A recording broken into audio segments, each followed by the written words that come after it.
So good morning and welcome to the Center for Spiritual Living Space Coast Sunday morning service. My name is Reverend Dr. Ron Fox, and I'd like to just welcome everybody and say if there's anybody watching this that has never attended a Center for Spiritual Living, we believe there's one God, many paths to that God, and we're here to love, honor, and support you no matter what your divine path is. And the Center for Spiritual Living Space Coast is a safe haven for people of all beliefs and lifestyles, whoever you are and wherever you may find yourself on your journey of faith. You're welcome here. So to begin our service this morning, my wife Becky, who's a practitioner emeritus, is going to open us with a prayer, and then Carol Gabika is going to give us a spiritual reading. So I just invite everybody to turn within to that space of joy, to that space of peace and love. And it's here where we find this wonderful infinite spirit that is all in all knowing, all powerful, and everywhere present. And it's right here in this space of gratitude and love where I find my oneness in spirit, that it is who and what I am, always expressing itself through me, as me, and for me. And I'm knowing this for each person who is on this call this morning and also who will be watching this recording later on. I'm knowing for each one of us this divine love that is always expressing so clearly and fully through us. I'm knowing that as we open up our hearts, we open up our minds, just knowing that this wonderful divine expression is right here. And as we stay open, as we listen to Reverend Dr. Ron's message this morning, we allow it to deepen our consciousness that we are here right now, right here in this moment, allowing spirit to move us forward in our life. And knowing this, I just give thanks, knowing that the same spirit is always guiding and directing the words and the writings and the very thoughts and emotions of Reverend Dr. Ron. And knowing that he too is being led by spirit. And so this perfect unfolding of divine spirit in this morning's message, in this morning's service, is one that is filled with love. And so let us, each one of us, fill our hearts with this love and carry it forward into the community and the world so that everyone is touched by this very expression of Spirit's love. And so for this and so much more, I just give thanks. I release it and just know that it comes back to each one of us in full force. And so it is.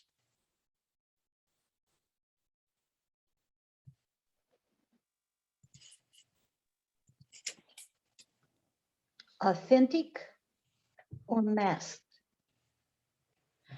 Masks are such intriguing things. The New Orleans mask that hangs on my wall with colorfully painted face and hat with bells makes me laugh every time I see it and remember where I bought it. Some other masks are purchased as well. I don't like my nose or my eyelids. Doctor, change it. Ready and willing. Or hello, makeup counter, one jar, proven to take years off your face. The most intriguing masks of all are the ones we don't buy. They come from self-protection, self-defense, the ones we put on to cover up what is within, the ones that cover our fear, our sadness, even our self-imposed guilt. Masks. The most wonderful relations I have ever been blessed to experience are when I truly feel free. It's like the feeling of a cool breeze on your face, the real you coming through. Feel it, breathe it, taste it. as often as you can, maskless.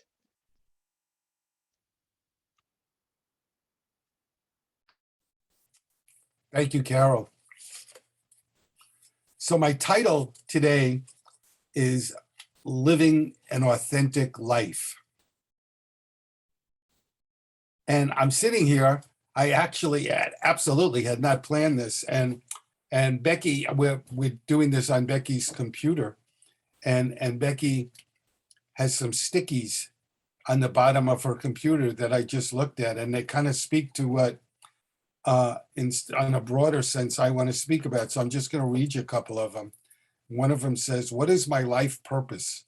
What is seeking to emerge in, through, and as my life?" And another one says, "What gift within me is seeking to emerge? What is the greatest idea of myself that I can be today? Decide who I want to be when I open my eyes in the morning." So I am going to start, was going to begin with the quote from the philosopher Soren Kierkegaard, which I'm sure he wrote kind of to be funny, but I've seen this before and I came across it this week and I really think it says something. So here it is. Where am I? Who am I? How did I come to be here? What is this thing called the world? Why was I not consulted? And if I'm compelled to take part in it, where is the director? I want to see him. Eckhart Tolle writes, "Know thyself" is written at the Temple of Apollo in Delphi. And he said, what these words imply is, before you ask any other question, ask the most fundamental question, which is, who am I? Who am I? And he goes on and he says, what matters to us isn't what we say or believe, but it's our actions and our reactions that reveal what's important to us. And Joan Borisenko kind of follows, in my mind, follows up speaking about that. She writes about acting with integrity. And she says integrity is wholeness. And our actions are whole when they conform to our inner beliefs.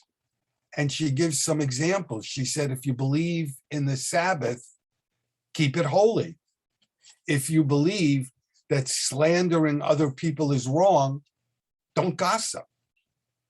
And when she said, when our actions and beliefs are out of sync, that's when we become filled with anxiety and we become depressed.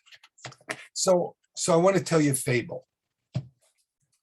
And the fable, in this fable, there's a Jewish boy who lives in Russia.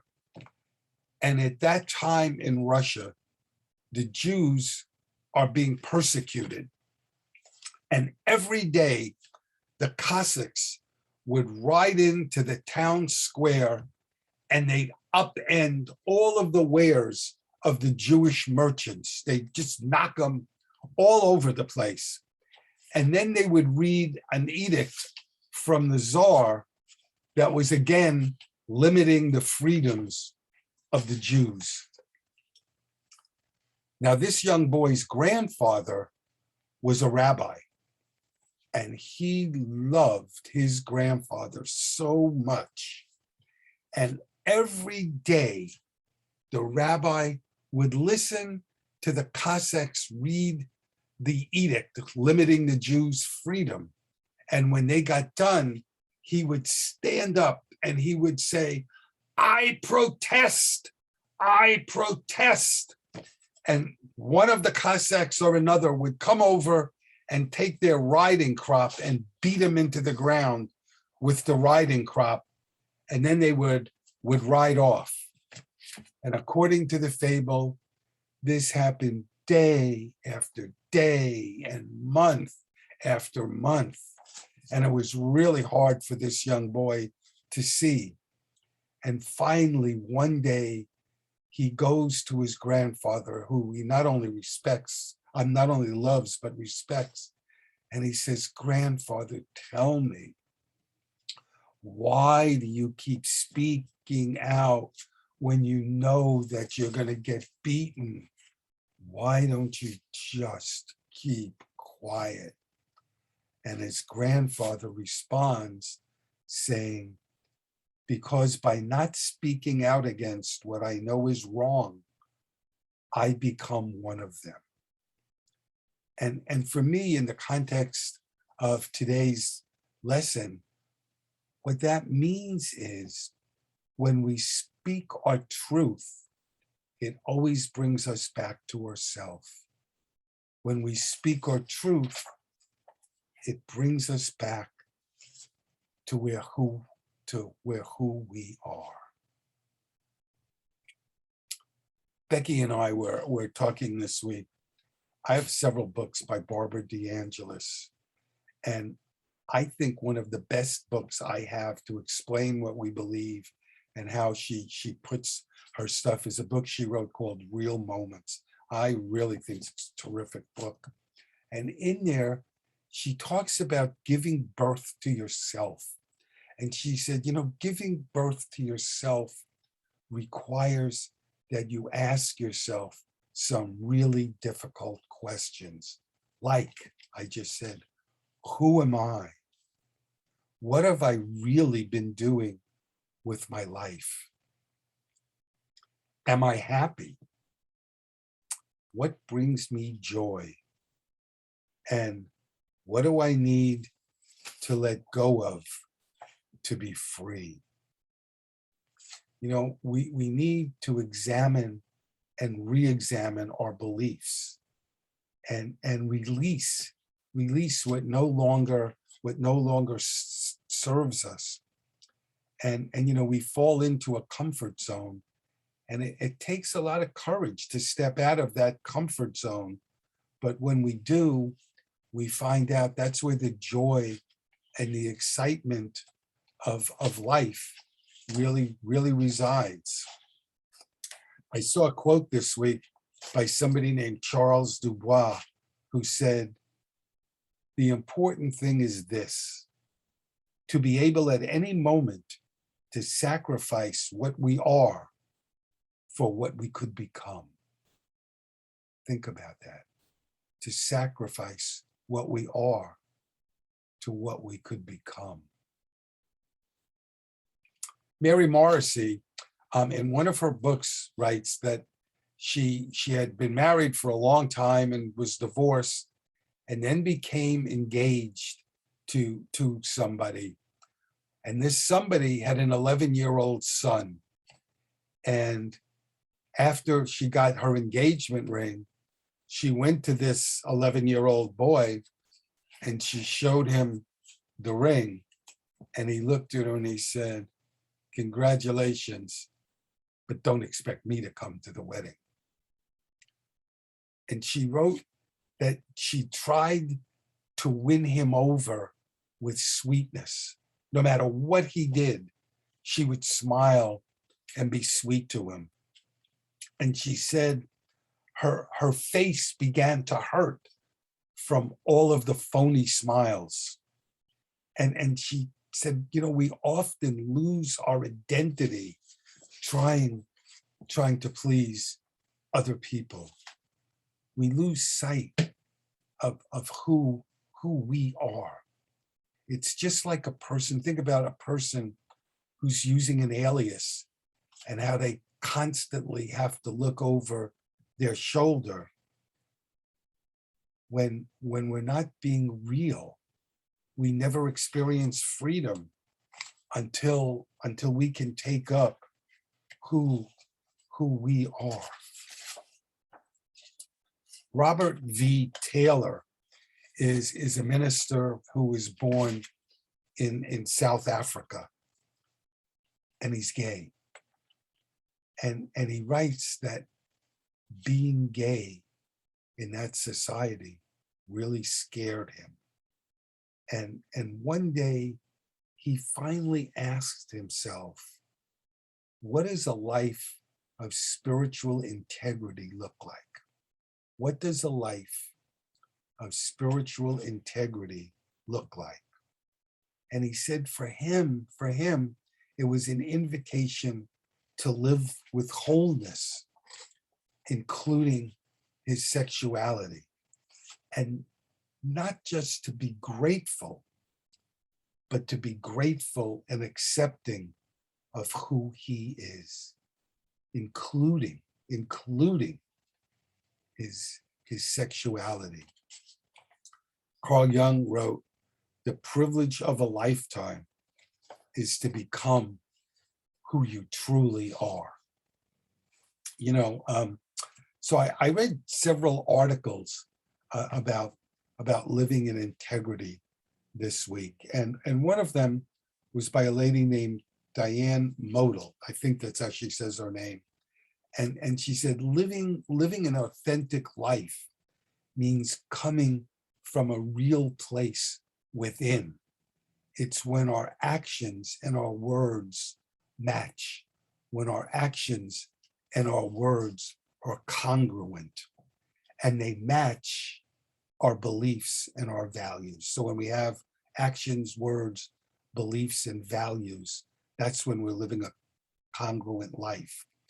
And she said, that's when we're being ourselves, who we're meant to be, and not an imitation of who we think we should be, or we were told who to be. And I was thinking about that this morning, and we can talk about it later, but how many of us, when we were growing up, whether it's parents or relatives or teachers or whatever, was basically told who we were to be? That doesn't work. That doesn't work. We each need to find out who we need to be. Like I read from Becky's notes, what is my life purpose? Only I can know that. Only I can know what's seeking to emerge through me. You know, and the fact is, when we aren't authentic, the people we're connecting with aren't seeing the real us. They're not relating to the real us. They're relating to somebody else that we're putting out there. They aren't seeing who we really are, because like Carol wrote about, we're wearing a mask. And when we don't ask for what we want in a relationship, when we don't act in a way that brings us back to what we want in a relationship, what we're actually doing is betraying ourselves. We're betraying ourselves. And most of us wear masks because we're afraid others will see who we really are. We feel a need to protect ourselves. And taking the mask off, it requires risk. It requires a willingness to be vulnerable, and it takes courage.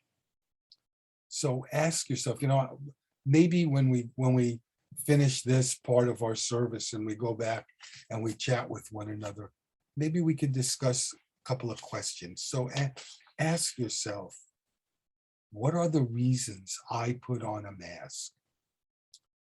What are the reasons I put on a mask? And how have they hurt me? How have they hurt me?